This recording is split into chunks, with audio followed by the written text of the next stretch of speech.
Hello everyone, it's Nen from Insightful Vibrations. Thank you so much for tuning into this channel.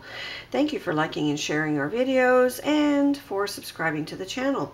This is your forecast for the week of June 12th to 18th, 2017. And we will begin with a general overview for all signs, and then we will go into each zodiac sign's potential using the Lenormand Gilded Reverie deck.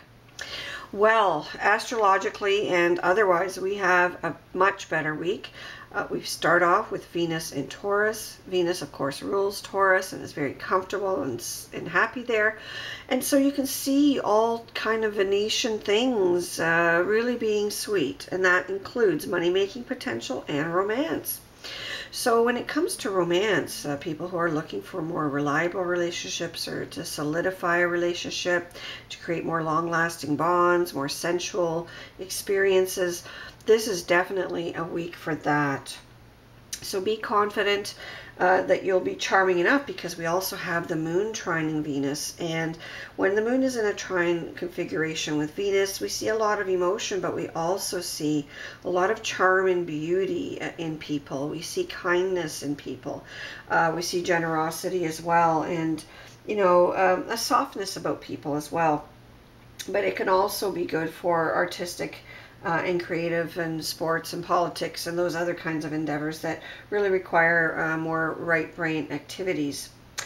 Now we've also got Saturn squaring Chiron, which means that people will tend to be critical this week, which doesn't really jive well with Venus and Taurus, but all you have to do is be extra diplomatic. Okay, so there's no point in holding back on criticism where it's warranted, but you have to be diplomatic, because we also have aspects to Neptune where it's going to make us very sensitive this week. So we'll have our antennas up high, and we'll feel a lot that is not even said. So even the slightest criticism will seem to be turned inward, and so you want to deliver it with care and respect.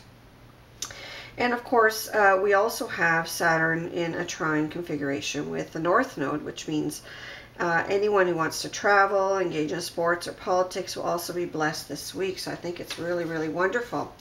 We also have Jupiter trine Mercury, and Mercury is in Gemini right now, and that's a happy place because Mercury rules Gemini.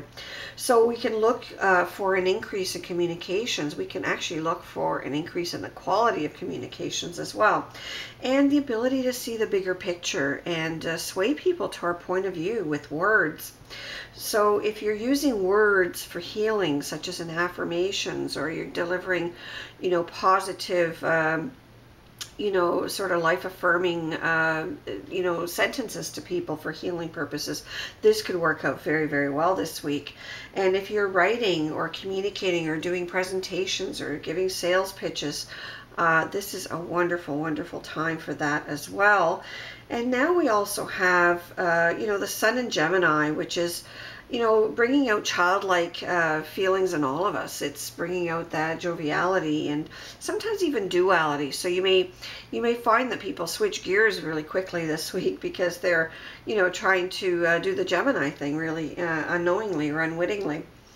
And the Sun is trine Jupiter, which means that we are going to be happy-go-lucky. So that just adds to that good, fortunate, generous sort of feel. And some of you who are trying to become famous may actually succeed. Now, with the Sun squaring Neptune, some people may feel not only overly sensitive, but also a little insecure. And then we have, some aspects between Saturn and Pluto that may cause a little bit of issue with coping with your own power. So, don't overuse your power if you're in a situation where you're in a power position over someone else or something else. But also don't underuse it. Try to achieve a balance where you're exercising your duties, but always with respect and just the right amount of authority. With the Sun squaring, the Sun opposing Saturn, we may sort of feel some long outstanding issues finally have to be dealt with. Okay, it's no more procrastination, no more extensions, no more, and we have to just play on the energy we have this week, because it will be high energy. And instead of, bouncing around a beach volleyball, maybe we can just put our nose to the grindstone for one more week, and really, you know, make good on obligations and promises that we should have done a long time ago. But the week looks absolutely fabulous. It looks, you know, charming and friendly, and there's a lot of beauty, and business opportunities as well will be abounding. Just watch your words. Make sure you're sensitive to others around you, and you should have a wonderful week. So now, going on to your individual sign.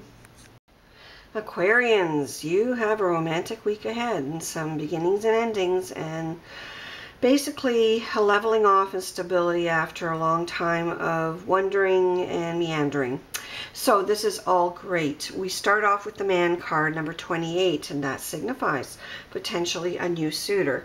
Now, it doesn't have to be a man, it could be a woman, but it doesn't matter in that sense. And, you know, I feel that this is all very good, and this is somebody that may even want to join your family. I also feel that there may be a male-female, or pardon me, a male family member who may be coming to visit from a long distance. This could even be a child coming back from university or college, or you know, somewhere from far away, or it could be visitors that you have coming in, or you may be involved in a nice rendezvous somewhere at a distance as well, but also equally continuing in your home base area. I feel that when it comes to new love, it's definitely ushering in new love. For a lot of you who are already involved, this may surprise you. Some of you may feel, well, my relationship is shaky anyway, and there's this interesting person there. Please be sure to create the ending before you create the beginning. It's good karma, and it basically doesn't make anyone feel worse than they already are feeling when things end.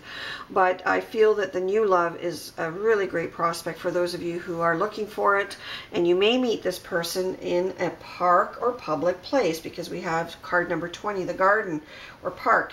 And it's basically a lovely card that talks about meeting in groups, you know, meetings, crowds of any kind. But sometimes it could mean, especially with the moon card placed there next to it, it could mean meeting over social media or the internet and that kind of thing. So Aquarius, this is really, really a good week for you. You're ushering also you're ushering in also some new potential. This could be new contracts, especially if you're in the media or if you do anything with the public. I feel that there's a lot of potential for growth of existing contracts, but also for starting a new business. It just seems that if you just do your homework this week and start it on the next new moon, I feel that you could be really, really reaping, you know, the joy for your efforts. And, you know, Neptune, that watery planet, is turning retrograde on June 18th, 2017. And I did forget to mention that in my earlier general forecast. But basically with Neptune in this position, you are subject to some deception, even self-deception, illusions and things like that. So be very careful that you're not just falling for people because, you know, you're confused or things just seem attractive. Do your homework. Do a little bit of background searches, especially with the family tree there. We need to know who we're dealing with, okay? We need to know their background. I just feel that, you know, doing that will put you in a position of comfort and safety. And, you know, Neptune can also make us more empathic and sensitive, so you'll be really able to pick up vibes, but you've got to be grounded for that. And for those of you who are looking to improve your intuitive or psychic powers, take some classes or just learn how to do energy healing more effectively, learn how to meditate better. You know, you have right up until November 23rd, 2017 when Neptune goes direct again. So this is a long phase, but be careful with the self-deception because everything is like looking through water. Nothing seems the right shape, color, or appearance, and it's hard to know what you're looking at and perceiving. So just take your time and everything will work out with a rhyme. And watch your videos for your sun sign, moon sign, and rising sign. That's a little rhyming, unintended. But anyway, Aquarius, you'll have a wonderful week. Take care.